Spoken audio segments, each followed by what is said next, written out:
Teithio dros ei llwybrau a thaim o'i hyd. Tiroedd ein dewinoedd ar gan yn un ar gwynt yr ori.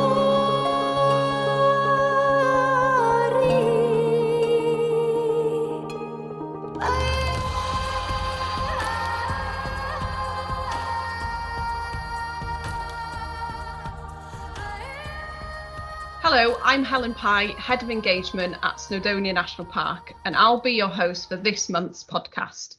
This is the first episode in a very special two-part series where we chat to colleagues in national parks from around the world. I'll be exploring everything from how the impacts of the pandemic have affected people to the most rewarding and challenging parts of caring for our national parks. In this series, and in the first part, I'll be talking to three guests from three incredible national parks.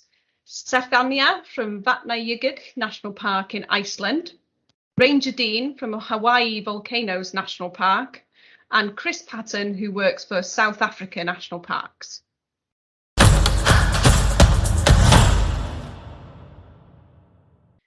My first guest, Stefania, is the Chief Ranger at Vatnajökull National Park, which is one of the three national parks in Iceland. Stefania, thanks so much for chatting to us today. It's so lovely to meet you. How have things been in Iceland? How have things been during the pandemic for you?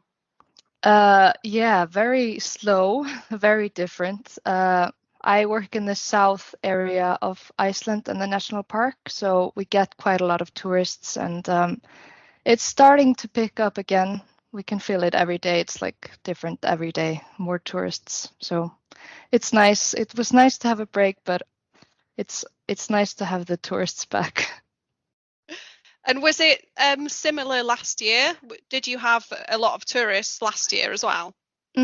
We had mainly just Icelandic tourists. So people were just traveling inside the country. We had a few foreigners, but it was mainly just Icelandic people traveling around the country.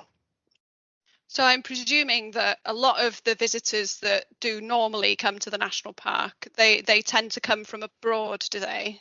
Yes. When you... Yeah, US is a big one. A lot of countries from Asia during the winter time for the ice cave tours and Northern Lights. But mainly it's been like the US, France, Spain.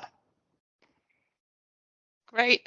And tell us a bit about your national park. You just snuck in their ice cave tours, which sound amazing. Yeah. But I'd like to hear a bit about, when was the national park established and what makes the area so special? The ice cave tours, the Northern Lights. Tell us a bit about that. Yeah, so it was established in 2008, but previously there was a national park in Skaftafell, which was established in 67, and also in Jökulsárgljúfur, which is in the north. So Skaftafell is in the south, and Jökulsárgljúfur is in the north, and that was established in 1973. And then it's like the whole Vatnajökull ice cap inside the national park. And then extensive areas around that. And it was established for its diverse nature, fire and ice. So we have a lot of volcanoes, and we also have, of course, the glacier itself, where they do ice cave tours, glacier walks, and then we have the Northern Lights during the winter time. So I imagine the role as Chief Ranger is quite an interesting one. In Snowdonia National Park, our rangers are reporting on the snow on the highest summit, Snowdon or Ardaloedd, during the winter. But we don't have any glaciers or we definitely don't have any volcanoes. So tell us a bit about your role. How did you become Chief Ranger and what does your work entail day to day? So I I've been working for the national park for 10 years, so since 2011. It was mainly just the summer job, so I came for the summer. I worked in Skaftafell, and then in 2018 I was hired full-time as the chief ranger in Skaftafell. And then I moved stations to Höfn, which is also in the same area. And then I'm the chief ranger here now. Yeah, I can't remember the other question. I guess, what does the work entail day to day, really? I would consider myself more of like a shift manager than like the basic chief ranger. I work mainly in the office, like a 8 to 4 job. I do the social media for the national park. I manage the shifts, and I just we have rangers during the summer, so I take care of that aspect for the area. You have a really broad range of responsibilities, and how many people? You said that in the summer you kind of have more rangers coming in. Sort of how many staff do you have working for the national park seasonally and during the winter? Yeah, so I think there are about 30 staff that are hired all year round. But then in the summertime for the whole national park, it's about 100, something like that. We have 3 rangers here in my area, but the biggest area is Skaftafell, and they have like 20 rangers, something like that. And what does the work of those rangers involve during that season? Maintaining the trails mostly, fixing the trails, doing, plucking the lupin.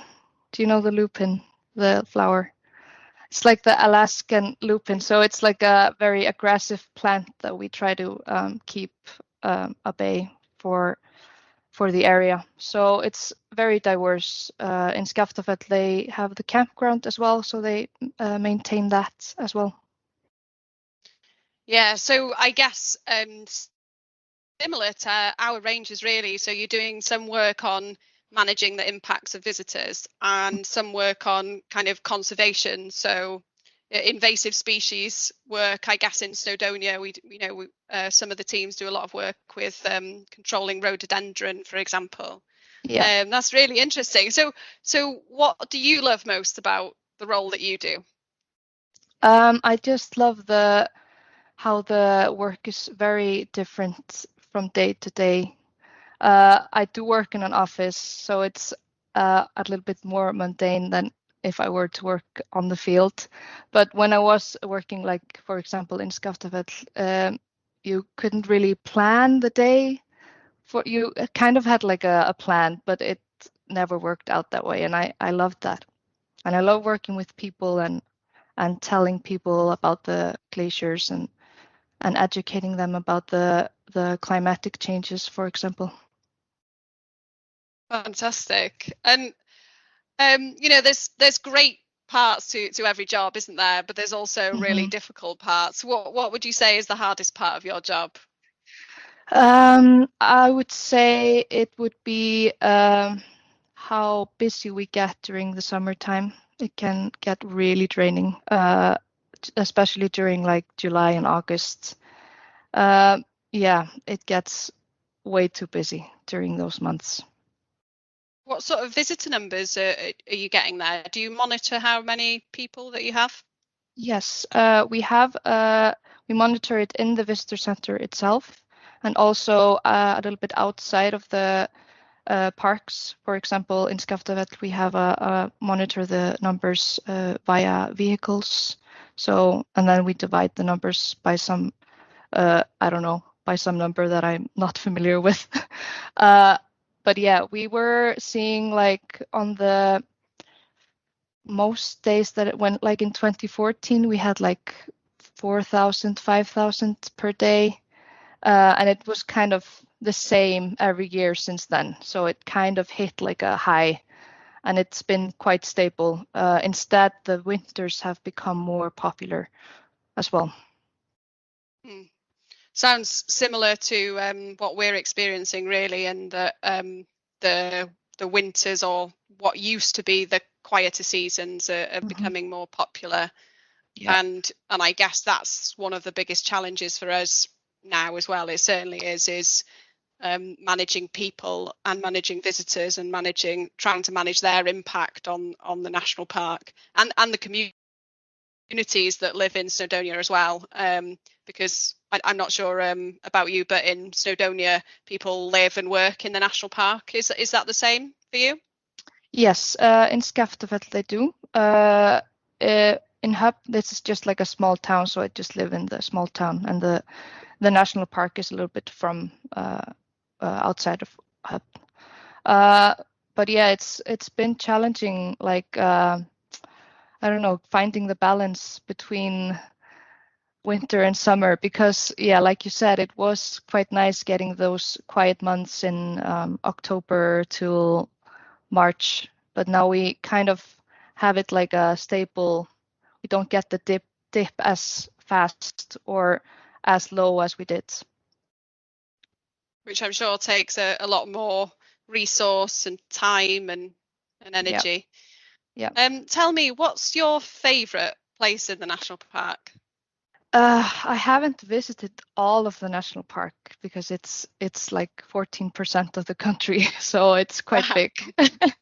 So and especially those like highland areas, they're not accessible during winter time. So I haven't visited all of the national park, but I do love the north. I did visit that last year.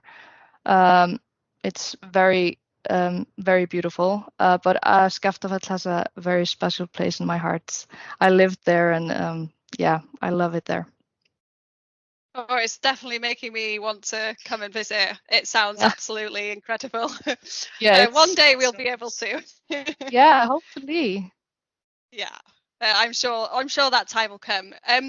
We're doing a lot of work here in Snowdonia at the minute on engaging visitors on the things that make Snowdonia National Park special, and trying to encourage people to help us protect the area when they're visiting.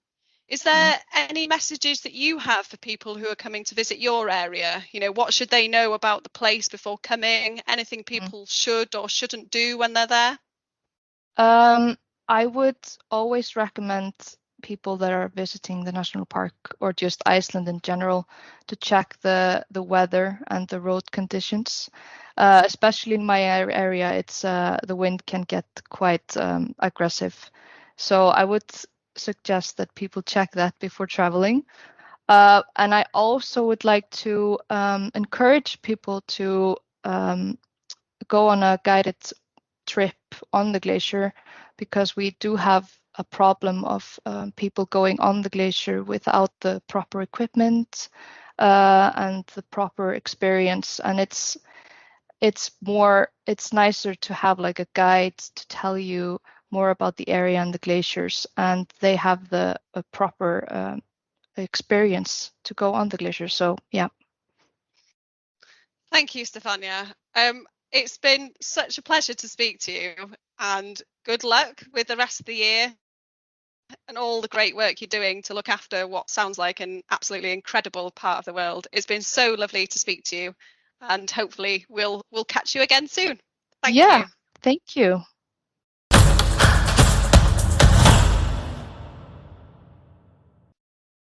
My second guest is Ranger Dean. He is a ranger at Hawai'i Volcanoes National Park, and he has a background in conservation biology. Good evening, and I guess good morning as well, because it's 8 o'clock in the morning with you and it's 7:30 at night here.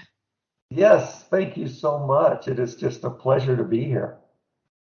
I'm going to greet you with a little Hawaiian, so enjoy the language. It's beautiful and melodic. O Dean William Gallagher ko'u inoa. O Hawaii ku'u mokupuni. O Pennsylvania, North America ku'u one hanau. O Kilauea ku'u mauna. Aloha kako.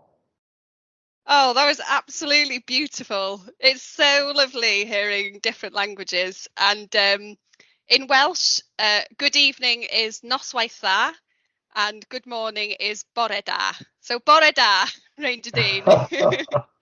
Mahalo, thank you so much. And thank you for chatting to us today. It's really lovely to meet you. Tell us, how have things been in Hawaii? How have things been during the pandemic for you?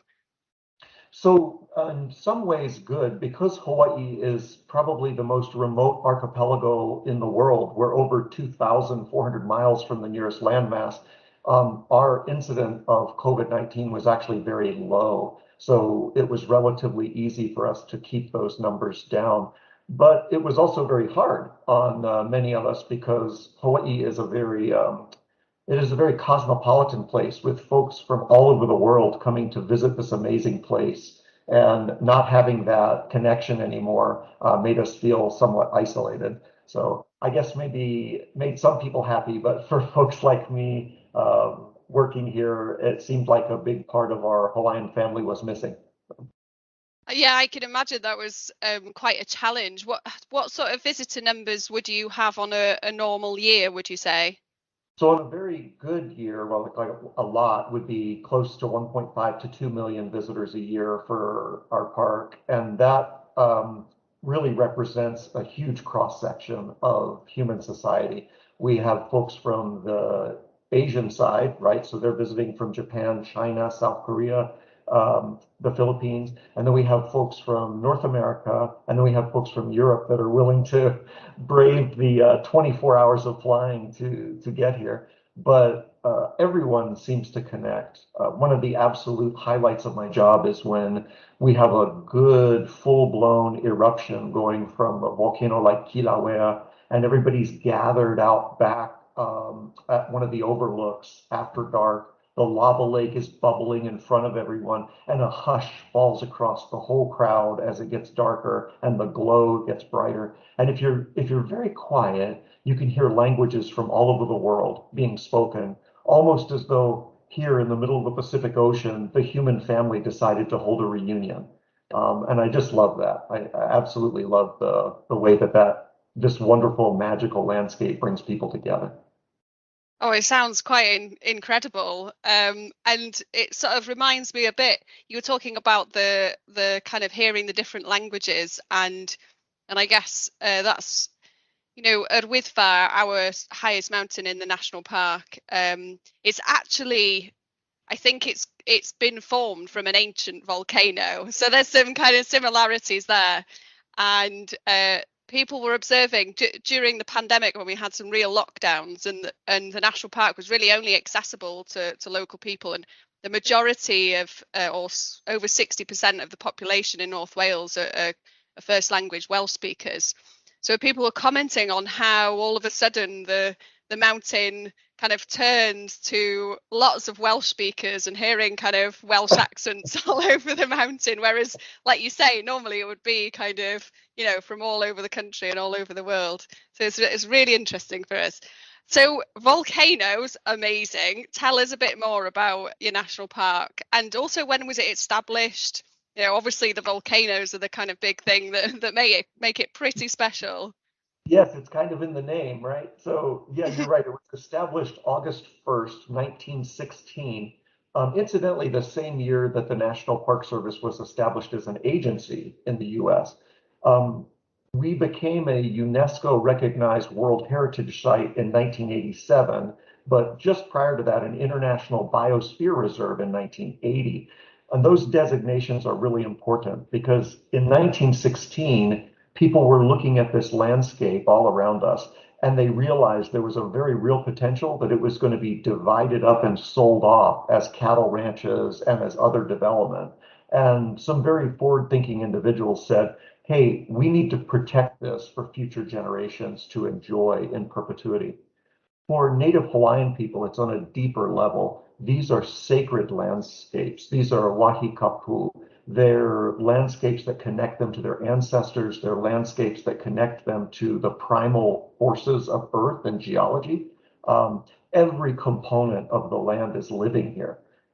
Just a little side story that gets to the heart of why you would establish this as a national park.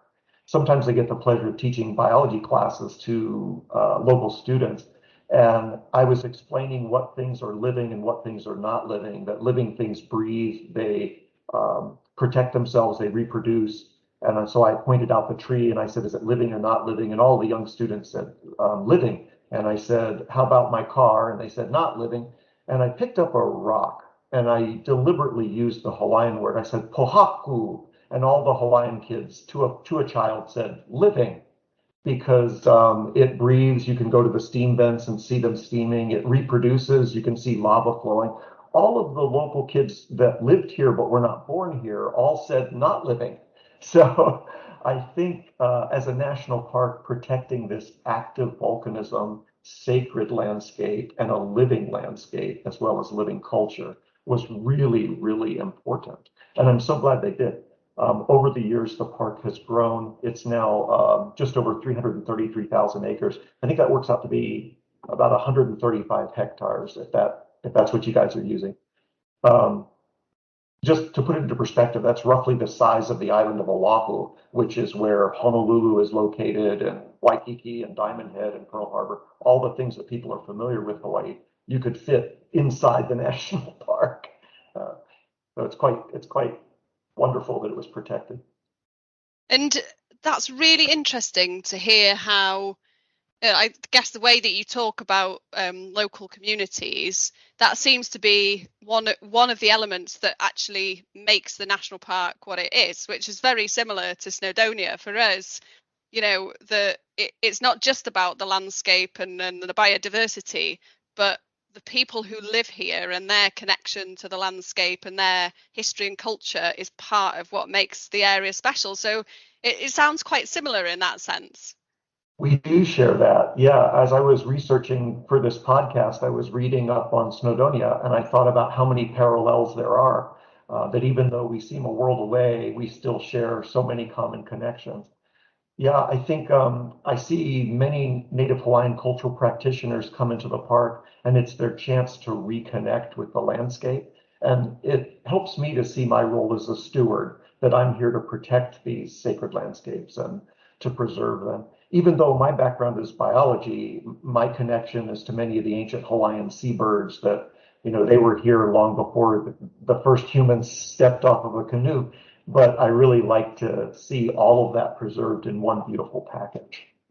And do you find it sometimes a challenge? I'm asking these questions because it's something sometimes we experience. Do you find it a challenge that visitors to the national park come maybe just for the scenery and don't have that sense of kind of all of the other cultural elements that make the area special? You're absolutely correct. I don't hold that against them. Some people do. I just feel like I had a great mentor when I first came aboard with the National Park Service. He was a ranger named Jim Gale, and he was always encouraging me with 3 concepts: to read, match, lead. That I would read the audience, I would meet them where they're at, and then I would lead them.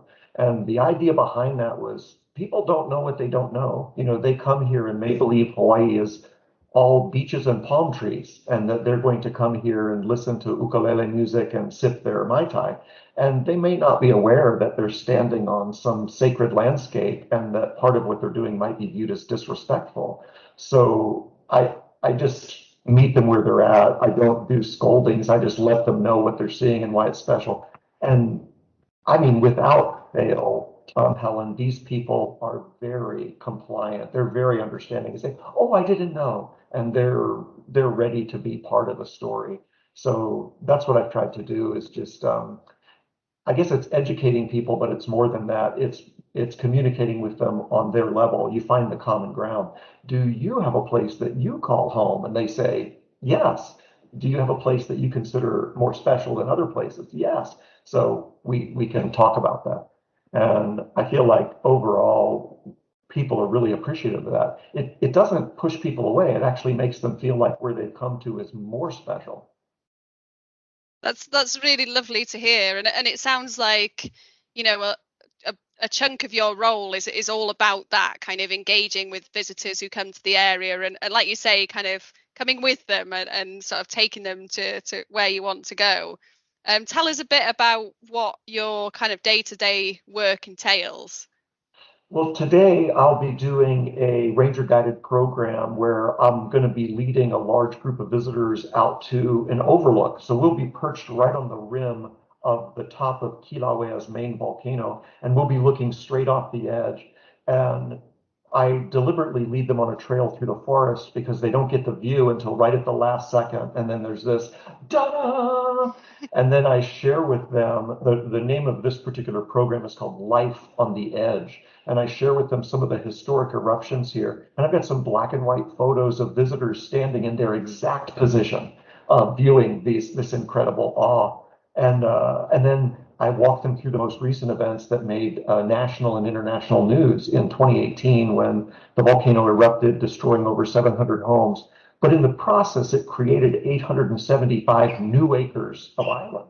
So it sort of shows how in Hawaii, the volcanoes are a force of both destruction and creation. And I think that duality is just woven into the whole nature of the national park and for Hawaiian culture, that they see that. So that'll be a chunk of my day. And then part of my day, I'll be at the visitor center answering questions. As visitors come in, here we get to wear the big ranger flat hat and full uniform. And so folks know that you're the one to come up and ask questions on. And then later on in the day, I'll be returning a lot of emails and answering questions. And these might be from school teachers. Sometimes I'll teach college classes through the internet, especially if they just want a guest lecturer to come in and talk about conservation biology and protecting endangered species and why that matters. So any average day is sort of a combination of all those. And what's the bits of your role that you enjoy the most? So that's kind of a difficult question to answer because I like so many of the different components that if I was only doing one, I don't think I would really appreciate it. We talked earlier about when visitors are coming from other places around the world and they're seeing this. In some ways, I get to see Hawaii through their eyes, and I love that sense of awe and wonder. We use a technique here. It's actually a magician's term. It's called casting the spell, where we talk to people about why something is really special. There's a tree here, and it's a Hawaiian endemic. It's only found in Hawaii, no place else on planet Earth. It can grow in barren lava. It can close its stomata at times of volcanic eruptions. So the tree literally holds its breath. During earthquakes, it sends out aerial roots. So if the tree falls over, it takes hold in the lava and grows up again. It's like something a science fiction writer would come up with. And there's one blooming right here. And all the cameras come out, Helen. Everybody is taking pictures of the beautiful red flowers and this native Hawaiian tree. Never mind that we walked past 4 of them on the way here. But that sense of awe and wonder as you're casting the spell, I just love seeing that, absolutely. And then if you can also weave in some of the Hawaiian mo'olelo, these are traditional stories that might be related to that tree. And as you weave those stories together, you'll connect with the audience on so many different levels. That's a good day at the park. That's probably one of the highlights. I can imagine that the visitors that have the pleasure of visiting the national park and meeting you having an amazing time. We're doing a lot of work here in Snowdonia at the minute to engage with visitors, to talk, encourage visitors to learn more about the area and what makes it special. But also, we've been having quite a few challenges in general with how people treat the national park, with litter and fly camping and that sort of thing. Are there any challenges that you have in Hawai'i Volcano National Park? Are there any messages that you'd like to get across? Yes, as an island ecosystem, we are really vulnerable to introduced invasive species. So when I was studying island biogeography, it's the same story around the globe. Remote island archipelagos, the only way for species to arrive is by the 3 arrival mechanisms of wind, water, and wings. So many of these island ecosystems become the kingdom of the birds. They develop into a really fine-tuned, finely balanced ecological system with extreme biodiversity, really, really beautiful. But unfortunately, they're vulnerable. So as people come to visit those ecosystems, if they're bringing in weeds on their boots and on their shoes, and if they're bringing in, they wanted to try to smuggle in flowers or something from home, not realizing that that species, just within the park, Helen, we have 7 distinct ecological zones. That means if something gets brought here from somewhere else, it can take hold. And because of the low competition and empty ecological niches, many of the native endemic plants and species can't compete with something that's coming from a highly aggressive ecosystem. So we've seen much of the park damaged by people introducing non-native species. And we're taking a lesson from Aotearoa from New Zealand, because they've been battling the same issues for a long time. And we think doing programs like you and I are doing today, and doing similar programs with New Zealand, we've learned so much from them to say, oh, boot scrubbing stations work really well. Oh, letting people know before they come that this is something important if you want to protect Hawaii. And then in terms of litter, like you mentioned, I've never been able to comprehend why anyone would come to a place of incredible natural beauty and throw trash out the window. It just doesn't make any sense to me. But we do see it, and we try to remind people the importance of this. We also weave into our ranger programs leave no trace principles. That means as you're walking along the trail, you're not breaking off branches and ripping bark off trees. And I do have to stop some programs mostly to talk to the parents as their children are running around. And also in Hawaiian culture, it's considered very disrespectful to take rocks as souvenirs away from the islands, because that's part of Hawaii. That tells the story. Here in Hawaii, the land is not just the land, it's the aina. The aina is that which feeds, that which provides. So tourists taking that home as a souvenir is really disrespectful. So I let people know that on my programs, but I don't single them out. I let them know ahead of time. I say, you may be tempted, but I had one young boy, and he said, I heard the national parks belong to everyone. And I said, yes. And he said, well, I'm everyone, so I'd like to take this rock home. I said, wow, that kid's going to be a lawyer. And his parents were there standing next to him. And I said, yes, but my role is the protector. I'm the protector of the land. I have to protect this so that future generations can come see that rock. And then his parents said, if you leave it here, Ranger Dean will protect it so that when you come back, you can see your rock. And he thought that was okay, and he dropped it down there. So, That's so lovely. Yeah, those are just some of the challenges we face, and also volume of visitors. We have to realistically look at how many visitors can we allow for daily use and not negatively impact the resource, so that we're not following what we're supposed to be doing. Yeah, there's some really important messages there, isn't there? And I really like the way that you're obviously trying to kind of engage with people in a positive way to get those across. Like you say, people just don't want to be told what to do, and they never respond well to that, do they? But responding to kind of engaging and encouraging and educating always seems to be much more effective. I think we're running out of time. Okay. It's been such an amazing pleasure to speak to you. I've got a picture in my mind of the national park. I hope one day that I'll be able to make it over, because it sounds absolutely incredible. Good luck with the rest of the year and all the great work that you're doing in educating visitors in the national park. And hopefully we'll speak soon. Thank you so much, Helen. It's been a pleasure.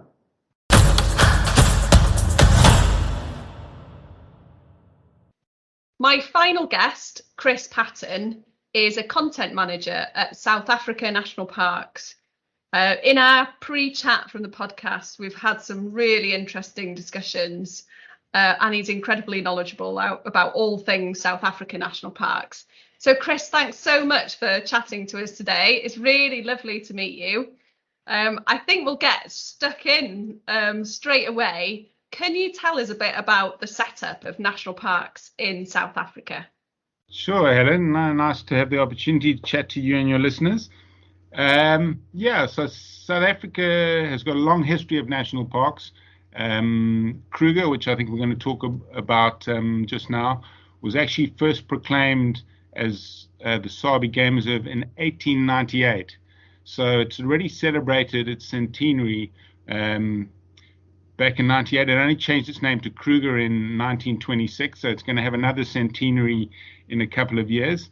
But basically in the country we've got around about 20 national parks spread all over the country in all different types of habitat and all different kinds of parks. Some of them are large protected wilderness areas which are sort of free of human habitation, but others are on the urban fringe and have cities like Cape Town is on the fringe of Table Mountain National Park.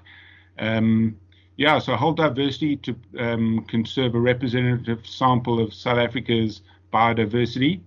And the people coming to South Africa, they probably have the sort of idea of the archetypal African safari, and a park like Kruger gives them that. But there's also parks in sort of arid areas, semi-desert, in lakes and forests, mountainous regions. So a real diversity of habitat, and we, depending on our time, we can go and touch on a number of those parks.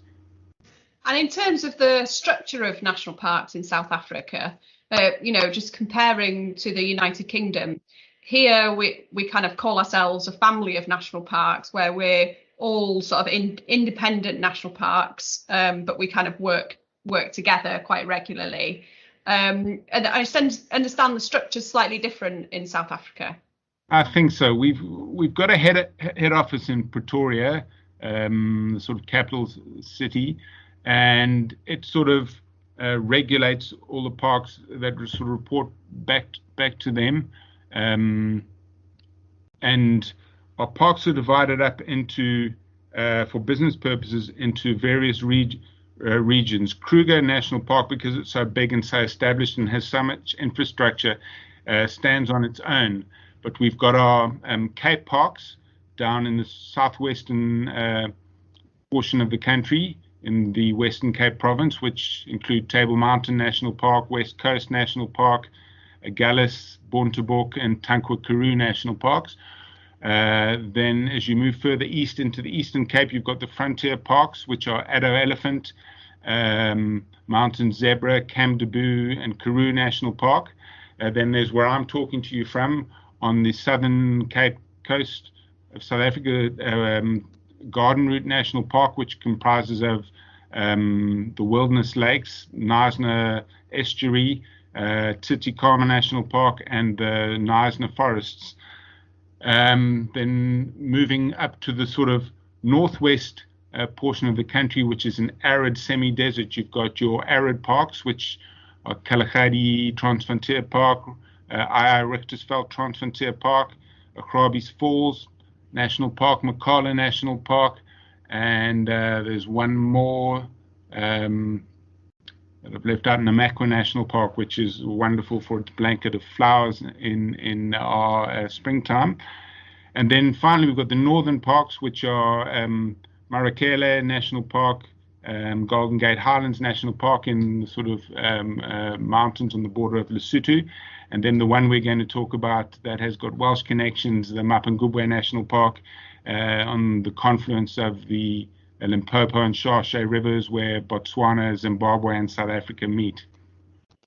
Wow, sounds like you've got your work cut out for you there. They sound like incredibly varied national parks. Before we kind of go into that a bit more, I'm just intrigued. Obviously the last year and a half has been pretty bonkers for everybody around the world, really. How's the pandemic affected you in the national parks? Quite severely, in a number of ways. Obviously, for a period when we were in total lockdown, there was no people coming to the park, and our parks rely very heavily on tourism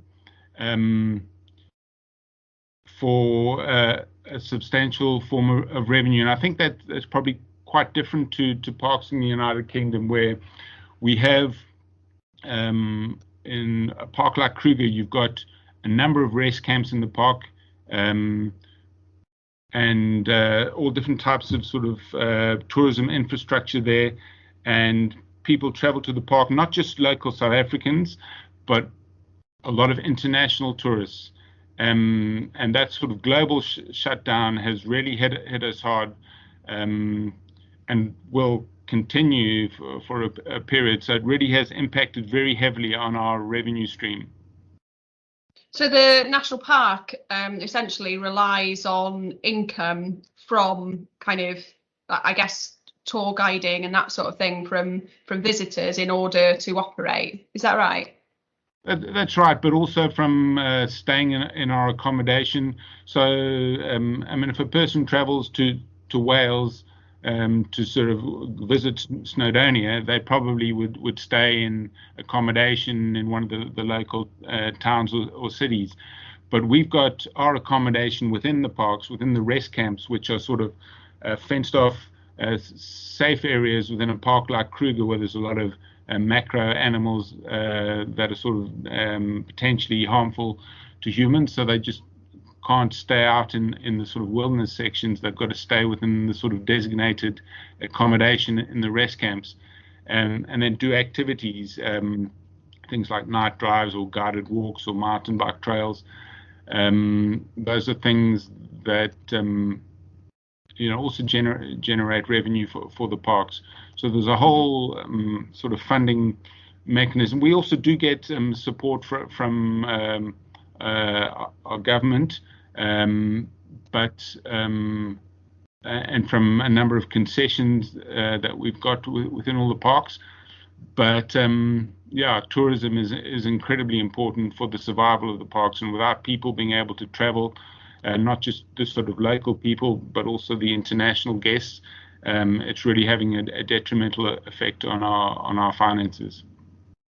Well, that's really interesting, Chris. And like you say, the setup's slightly different in the UK, where we get the majority of our funding from government. So for Welsh national parks, it comes from Welsh government, but we do get quite a chunk of money from revenue from things like car parking, from our visitor centres, sort of sales of produce and stuff there. But it sounds like those challenges are even bigger for you guys. Tell me a bit about yourself, about the work you do, about your background. Cool. Well, like we said in our pre-chat, I was actually born in Bangor. And you got all excited because you were born in Bangor too. But I was born in the town Bangor in Northern Ireland, and not the city in Northern Wales. So I spent the early years of my life in Northern Ireland. So I have a sort of affinity to the United Kingdom and know a fair bit about the conservation efforts over there. Been interested in sort of wildlife all my life, and I guess for many sort of wildlife enthusiasts living in the UK, it's always a lament that a lot of the wildlife that used to be there has all been disappeared. Things like wolves and bears and wild boar.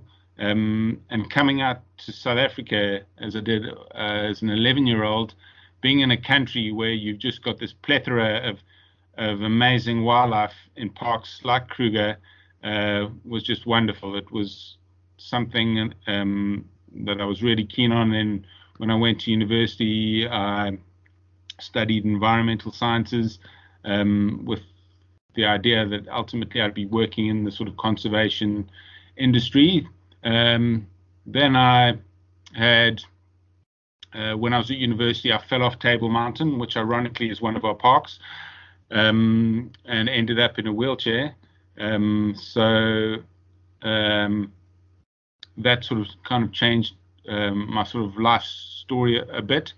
But one thing led to another. I did some a research thesis working with national parks. And when I finished my studies, I managed to get a job working for national parks.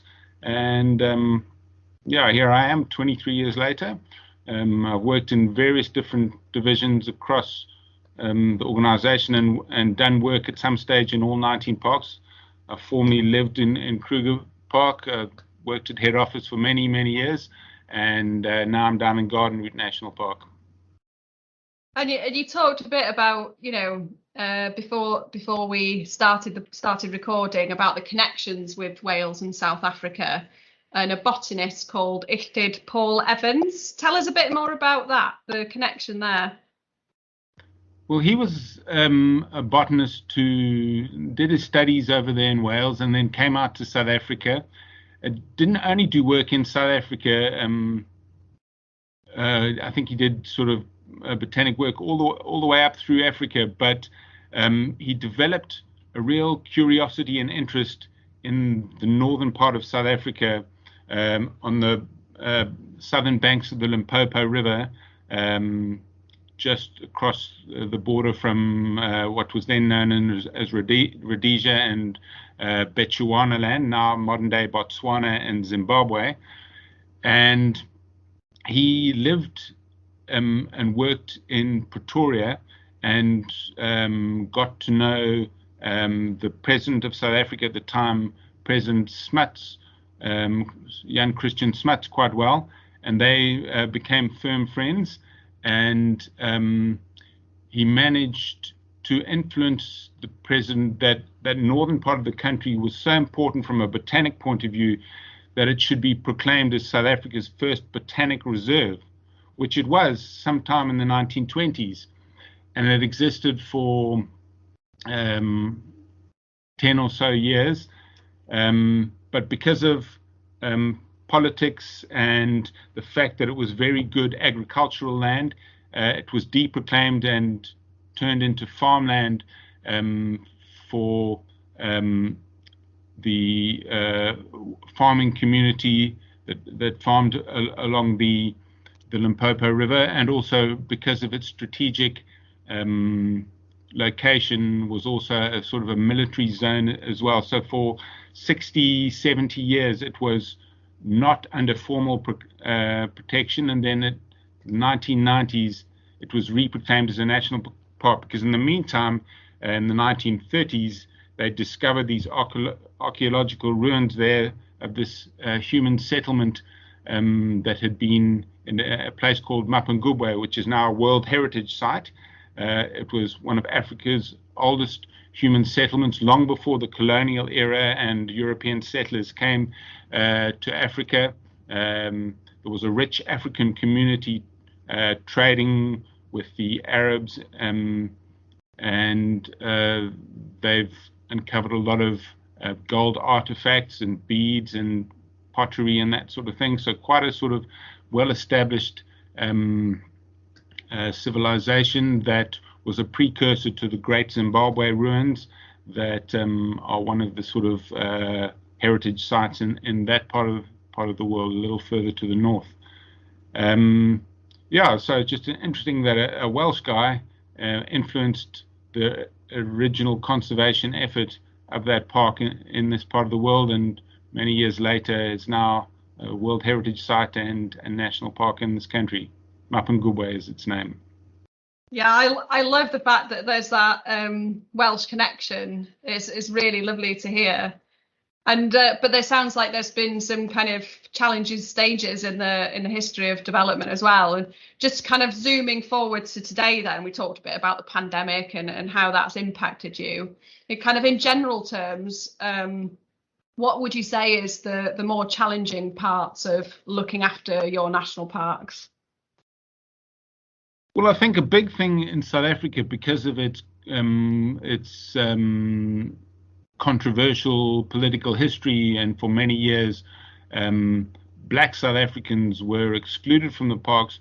One of the biggest challenges we have in this organization is to make sure the parks are the pride and joy of all South Africans, whereas for many years your white population of South Africa would embrace parks and travel to them. We now have a huge challenge to make sure that all people value the importance of conservation and the importance of supporting the park. But because in some instances people were displaced from the park, that's a huge issue, particularly in a park like Kruger, where there was there's a number of land claims and efforts to provide restitution and restore, if not settlement rights in the park, some form of economic value from the fact that your ancestors, or in some cases your direct descendants, were removed from the park. So that's one of the sort of challenges that we've got.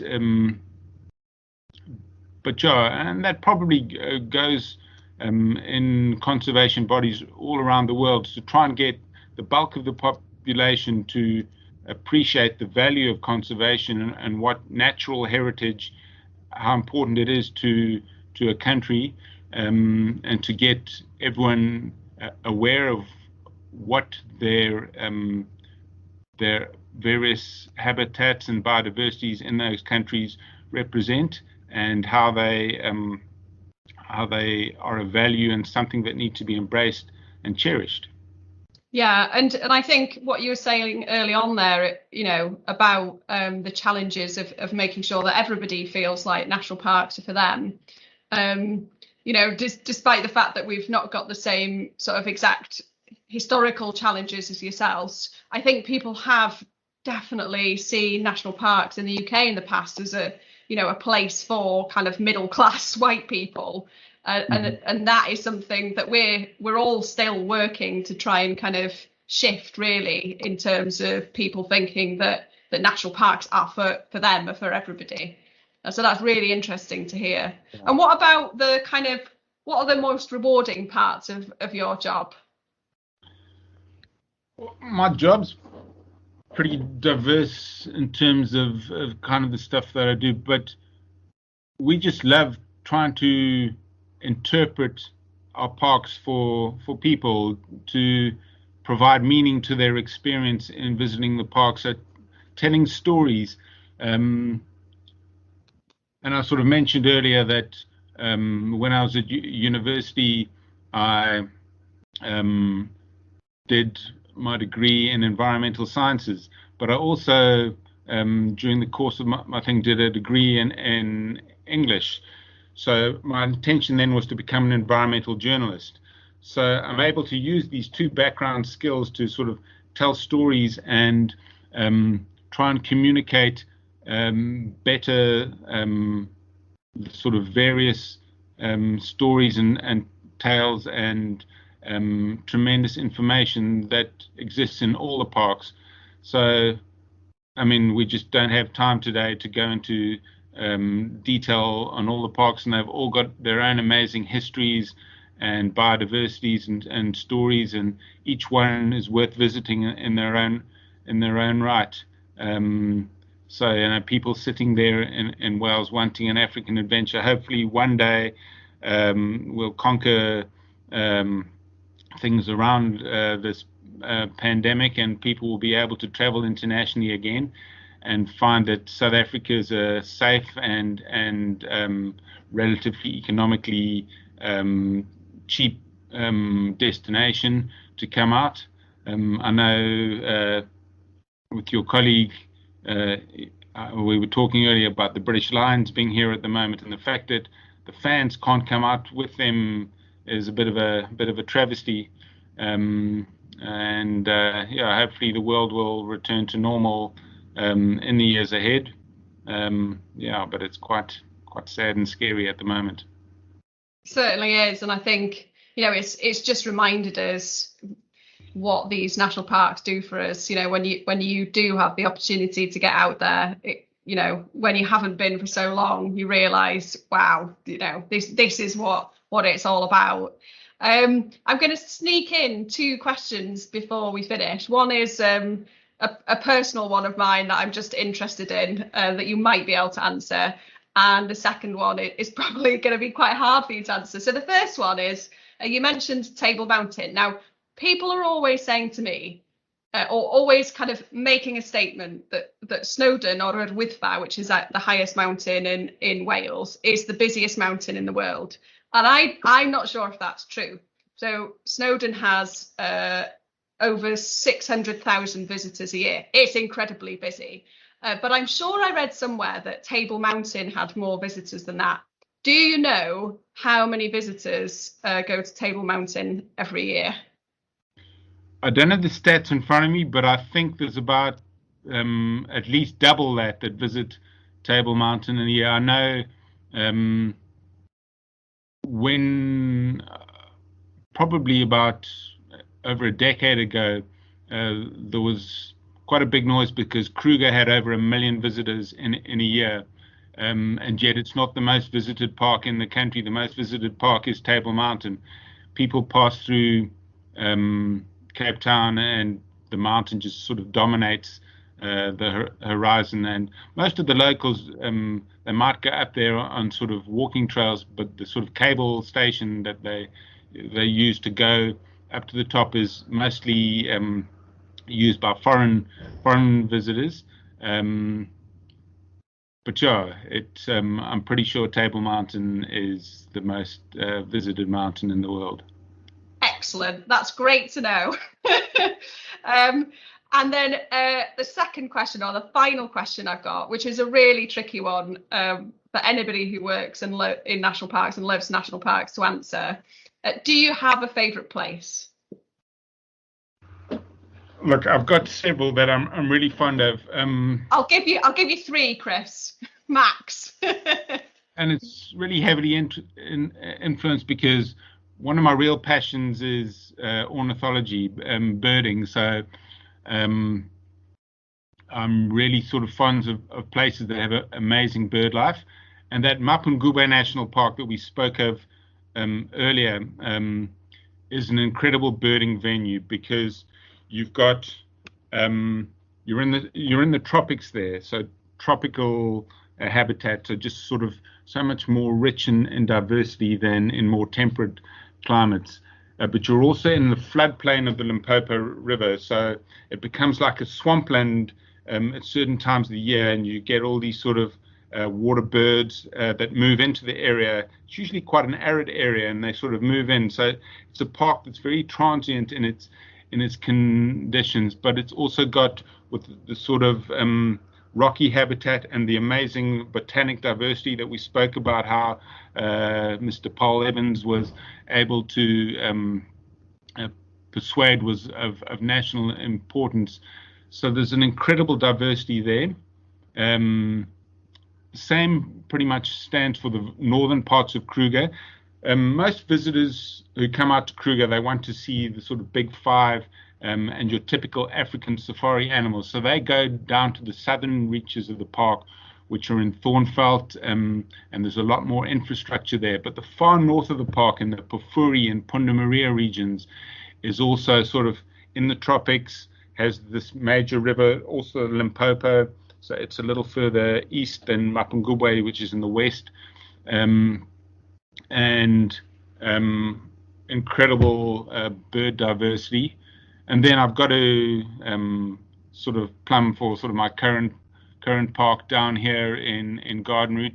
There's 1 or 2 spots down here that are just sort of beautiful. You're on the sort of Indian Ocean, and I mean, just to look out of my window and look at the sort of Neisner Heads, which is this inlet. It's sort of an estuary of the Neisner River, which flows out into the ocean, but it's an incredibly striking landmark. You'll have to Google it when we finish chatting and just get an idea of sort of how beautiful it is. So I'd choose those 3 as my sort of 3 favorite spots in national parks. They sound incredible, and you've done an amazing job of painting a picture of those for us. So I'll definitely be on Google in a minute. Chris, it's been an absolute pleasure speaking to you, and good luck with the rest of the year. I hope the challenges of COVID don't last too long for you. You're obviously in an incredible part of the world, and hopefully one day we'll be able to visit. It's been great speaking to you. Speak soon. No, thank you. We'll look forward to having you.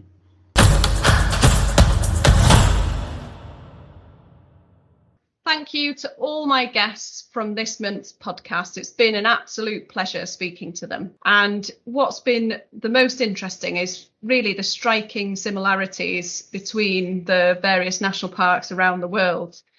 You know, from managing visitors, engaging and educating people who visit the areas, to encouraging people who don't see national parks is for them to come and visit and experience these incredibly special areas. But most of all, the passion that comes across from our colleagues who work in these national parks from around the world. It's been so lovely to speak to them and so lovely to hear that passion coming through. Our next podcast is going to be hosted by Lowri, our Digital Communications Officer. She's going to be talking on the Welsh topic of lle ienaid gael llonydd, which in English might be about one of Britain's breathing spaces, or how we talk about Snowdonia as one of Britain's breathing spaces. This was a term that was used quite a lot in the past to describe our national parks as places to come and get peace and quiet and take a breath. So she'll be looking at, is Eryri still one of Britain's breathing spaces, and how has the huge increase in visitor numbers impacted that? The second part of our special series on national parks from around the world is going to be broadcast in August, so I'm sure you're looking forward to that one already. Thank you so much for listening. Please share if you enjoy the podcast and send us your comments on Facebook, Twitter and Instagram.